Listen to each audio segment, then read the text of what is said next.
Voilà, toujours avec Michael Dingossois. Dingossois. Dingossois.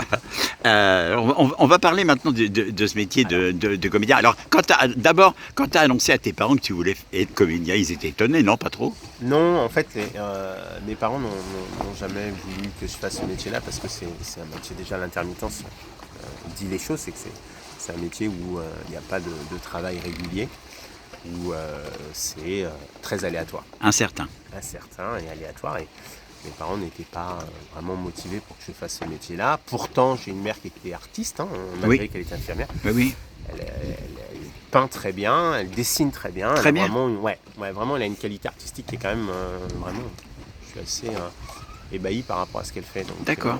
Effectivement, mais après, elle m'a dit si c'est ton rêve, je ne peux pas t'empêcher de réaliser. C'est bien ce qu'elle a fait. De réaliser ce que tu rêves de faire. Très bien. Donc à partir de ce moment-là, je suis parti, quoi.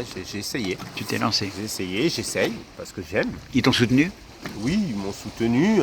Après, mon père, c'est différent, parce que mon père, il est encore au Congo, donc c'est pas la même chose. Et de temps en temps, c'était allô papa, il manque Oui, de de 200 temps- balles pour finir le mois. Est-ce que tu peux m'aider? Parce que j'ai pas décroché de rôle. Tu vois, je te l'avais dit, faire ce métier.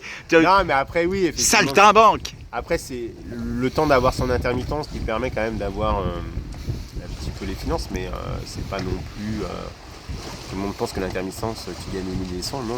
Non. On gagne. Vous avez payé peut-être la paye au SMIC, mais par contre, il faut vous manger combien de contrats dans l'année? Il faut avoir 43 cachets. 43 cachets. Ouais, pour avoir un intermittence. T'imagines? Et les 43 cachets, si vous faites principalement de la figuration, vous allez toucher dans les 1300, 1400 euros par mois. D'accord. Net. Net. Ouais, net. Et après, si vous allez décrocher à avoir des rôles, mais décrocher des rôles sur 43 cachets, c'est beaucoup. Parce qu'en moyenne, un rôle, ça dépend des séries et ça dépend des longs métrages. C'est pas le même cachet en fait. Il n'y a aucune règle. Payé, et sur une série, c'est un peu moins. Donc effectivement, sur une série, on va tourner aux alentours de 300 euros. Donc il doit y avoir 43 cachets à 300 euros pour avoir une intermittence qui est quand même. Est-ce qu'il y a quand même des conventions collectifs qui sont respectés ou pas? Oui, quand même. Oui, dans l'ensemble, oui, les conventions quand même, c'est quand même respecté au niveau. C'est ça qui est bien en France au niveau de la loi par rapport à tous les métiers. Donc c'est vrai, mais après le métier de comédien ou acteur, si vous faites du théâtre à côté, ça compense. Il y a pas mal de comédiens qui sont acteurs et comédiens et qui font du théâtre à côté pour équilibrer. Donc ils vont beaucoup dans des pièces de théâtre justement pour équilibrer le temps. Et puis il y en a d'autres qui font que de l'acting, qui est un jeu qui est quand même un peu différent parce que le comédien sur le théâtre, on est en direct avec le public, on a une réaction au public. Donc on amène un peu plus de jeu au lieu que au cinéma ou à la télé. On a moins, on est devant. Il faut qu'on soit le plus naturel possible pour que ça fasse vraiment, que ça sorte vraiment à l'écran, que ça soit bien. Donc il y a moins d'interaction et moins de jeu. Donc effectivement, on reste le plus naturel possible pour que ça soit mieux. Donc, Mais le théâtre, il faut travailler tous les soirs, c'est de l'énergie dépensée. Oui, après c'est. Il y a les risques, hein. Ouais, c'est même pas que ça, c'est qu'effectivement, quand vous faites un métier tous les jours, vous arrivez à avoir une connaissance du métier. Oui. Ça devient un automatisme. Oui. Le métier d'acteur ou de comédien, c'est pas tous les jours. Donc effectivement, à un moment donné, vous avez besoin de vous entraîner. Vous avez besoin de vous entraîner dans l'acting. C'est pour ça qu'on fait des stages en acting aussi, pour reprendre aussi. Oui. Parce qu'il y a des fois, comme vous allez attendre 3 mois, peut-être 4 mois avant de décrocher un casting pour un rôle ou quelque chose. Mais entre ces 3-4 mois, vous n'avez pas travaillé. Donc si vous ne travaillez pas, vous perdez un petit peu. Vous perdez un petit peu votre jeu, vous perdez un petit peu parce que vous n'avez plus cette habitude et cette routine que font dans tous les métiers en fait. Dans tous les métiers, que ce soit barman, que ce soit serveur, que ce soit cuisinier, que ce soit notaire, dans tous les métiers, avocat, il y a une certaine régularité. Donc on sait ce qu'on fait, on sait quand on arrive, un avocat devant une audience, il sait, il a l'habitude de travailler ses dossiers, il sait. Le comédien, il va l'acquérir au bout d'un moment donné, une fois qu'il a beaucoup tourné.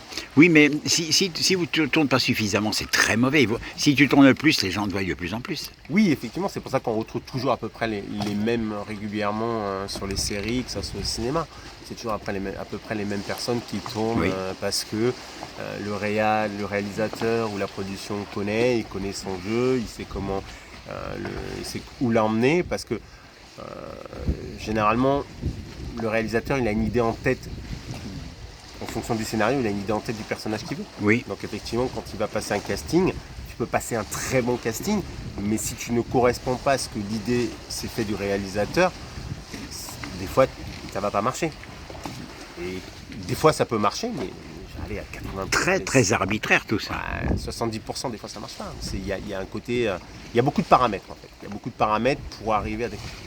Il y a vraiment beaucoup de paramètres parce qu'il faut se mettre à la place du réalisateur. Donc, comment, au niveau du scénario, quand il a fait le dépouillement du scénario, Oui. le personnage qu'il s'est imaginé pour pouvoir interpréter tel personnage, c'est tel acteur, tout ça, et en fonction de la bande démo que tu vas envoyer, et en fonction de ce que tu vas donner au moment du casting, il va dire oui c'est elle, oui c'est non.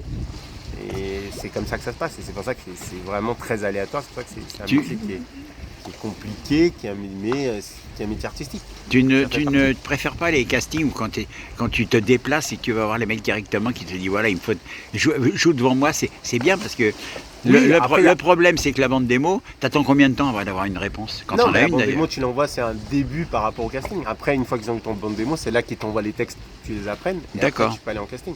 La bande démo te permet à un moment donné d'envoyer ta façon de jeu. Donc c'est-à-dire, D'accord. la bande démo, ça va être par exemple où tu as joué, par exemple, si tu as joué dans Domaines appartient, où tu as du dialogue, Oui, du texte, tu as joué un petit peu dans de la publicité, tu crées en fait tout ce que tu as fait comme chose en vidéo et que tu envoies au directeur de cast. C'est la substance, ça, oui. Ouais, et qui regarde, et s'il voit qu'il y a quelque chose, c'est là, à ce moment-là, il dit oui, ça nous correspond, Ah, oui. on t'envoie les textes, tu D'accord. apprends les textes. Donc, ou tu fais une self-tape, parce que maintenant ça se fait beaucoup après le Covid, Oui. c'est-à-dire tu te filmes chez toi dans un fond blanc derrière, où tu joues le jeu, où il y a quelqu'un qui te fait la réplique. D'accord. Ou à ce moment-là, tu déplaces son casting, et voilà, et c'est le directeur de cast qui te fait la réplique par rapport à ça. Après, c'est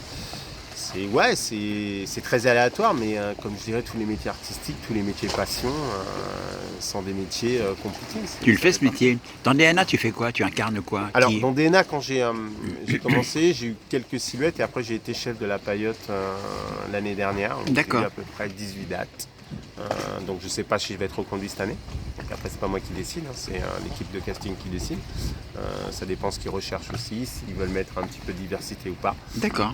Là après on verra, peut-être pas. Je ne sais pas. J'espère qu'on te reverra évidemment. J'espère. Après j'ai fait quelques publicités. Là je suis en attente de réponse pour des publicités. Voilà, après la publicité, l'avantage c'est que les publicités généralement payent un peu mieux que comédien parce que c'est court. Et voilà, après il y a beaucoup de publicités en web qui marchent énormément sur internet et aussi pour les entreprises. Pour les réseaux d'entreprises, ça marche beaucoup. D'accord. Il y a vraiment une demande par rapport à ça, c'est ça qui est très intéressant. D'accord.